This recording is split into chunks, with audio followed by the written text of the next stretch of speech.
Malcolm X. I think a lot of people are confused by the new Arabic name, El Hajj Malik El Shabazz. I've always had the name on my passport, Malik El Shabazz, only I only used it in the Muslim world. Well, Hajj is a title that is given to any Muslim who makes the pilgrimage to Mecca during the official Hajj season. Well, will you now use Shabazz and drop X? I'll probably continue to use Malcolm X and I'll probably use it as long as the situation that produced it exists. You don't feel that Shabazz takes the place of X? My going to Mecca and going into the Muslim world, into the African world, and being recognized and accepted as a Muslim and as a brother may solve the problem for me personally. But I personally feel that my personal problem is never solved as long as the problem is not solved for all of our people in this country.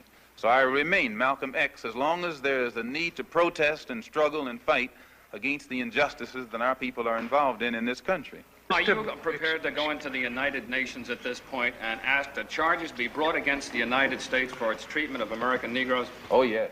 Oh, yes, please. I think you're right in my chairman. The audience will have to be quiet. Yes, as I pointed out when I was during my traveling, that African nations and Asian nations and Latin American nations look very hypocritical when they stand up in the United Nations condemning the racist practices of South Africa and that which is practiced by Portugal and Angola, and saying nothing in the UN about the racist practices that are manifest every day against Negroes in this society.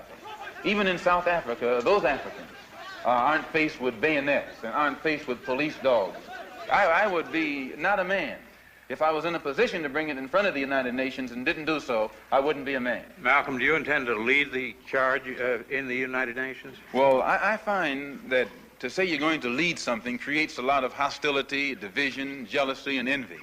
I hope to work with any group of leaders or any group of organizations to do whatever is necessary to see that this problem is brought before the United Nations. Have you had any commitments from any nations in Africa to support you in such a move? I would rather not say at this time, but one thing I found in my travels, all of them look upon us as their long-lost brother. You realize the implication is that you have had such commitments when you say... This is your interpretation of what I said. One thing that I found in all of my travels was that all of the Africans, not only the Africans, but the Asians and the Muslims, look upon us as their long-lost brothers. And America had actually tricked many of them into a hands-off policy by giving them the impression that she was honestly trying to do something to solve the problem.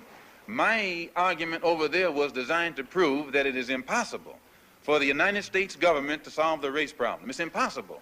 Malcolm, on your trip abroad, you said you sensed a feeling of great brotherhood and that conceivably you would be working toward integration in this country now. At least this is what you're reported to have said. Have you any comment on it? I don't think that I ever mentioned anything about working toward integration. They haven't even got integration right here in New York City. You have worse integration problems in the North than they have in the South.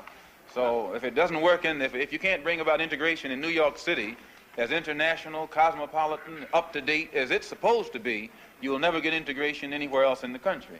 Are you prepared to work with some of the leaders of the other civil rights organizations? Certainly, certainly. We will work with any groups, organizations, or leaders in any way, as long as it's genuinely designed to get results.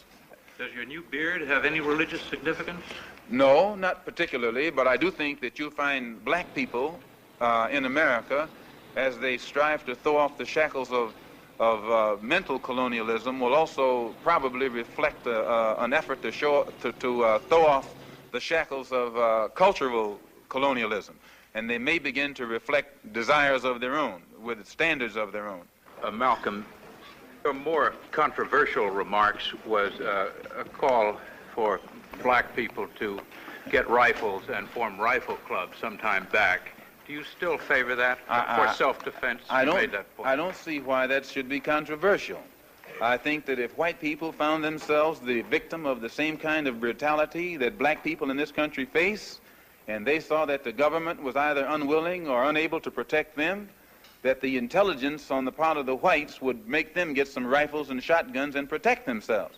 Now, Negroes are developing some kind of intellectual maturity too, and they can see that having waited upon the government to protect them has been a wait that has been in vain. So any of them who live in areas where the government is not able to do its job, then we do have to get together and do a job of protecting ourselves.